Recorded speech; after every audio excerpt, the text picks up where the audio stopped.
summons against the Speaker of the House, Sarawak Dun, Dato Sri Wong Soon Koh, the mover of the motion, the Dewan Undangan Negeri Sarawak, the State Government of Sarawak, and Suruhanjaya Pilihan Raya Malaysia. Alright, for the resolution of the Dun to disqualify Dr. Ting. Alright, we are challenging that disqualification motion and resolution. And these are some of the prayers we sought in our originating summons.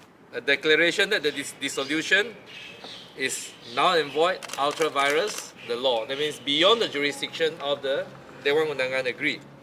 A declaration that the proceeding and the decision of the Dun is not immune to the from the scrutiny of the court. A declaration that the disqualification of the Dr. Ting is against the rules of natural justice, and a declaration that the disqualification is in contravention to the Constitution of the Sarawak State, in particular Article 17(1)(g) and Article 118 of the Federal Constitution and 121 of the Federal Constitution. A declaration that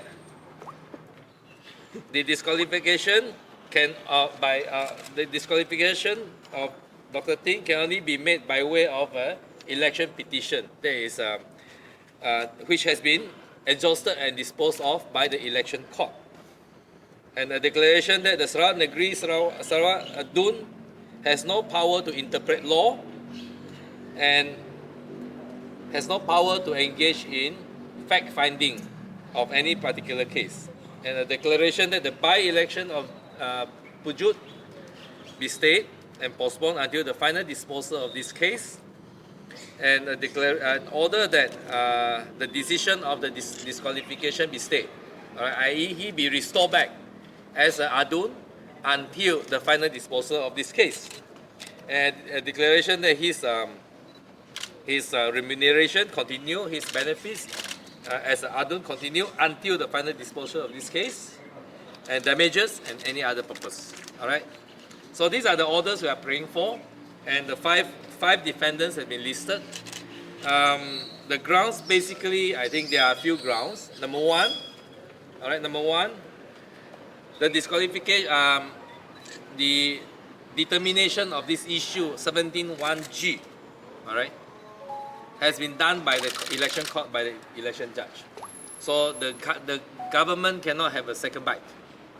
Number two, the Dun has, the ground number two is that Dun has no jurisdiction and no power to interpret the Constitution of Sarawak, any law, and to engage in any fact-finding. That's number two.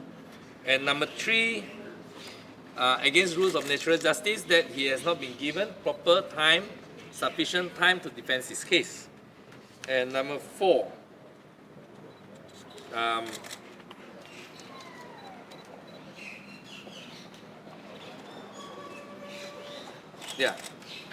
the Speaker himself acted in multiple roles as a judge, as an execution, as a as the judge and the executionist. Alright, so so that is also itself against the rules of natural justice, and he's biased. He's biased, and we have produced proof of the Hansard how biased he is. Alright, we have called him biased all this while. Alright, now we leave it to the court to decide his biasness. Okay, and number five, I think the determination of this, the interpretation of the Constitution, Article 17(1)(g), right, is not applicable to Dr. Ting's case.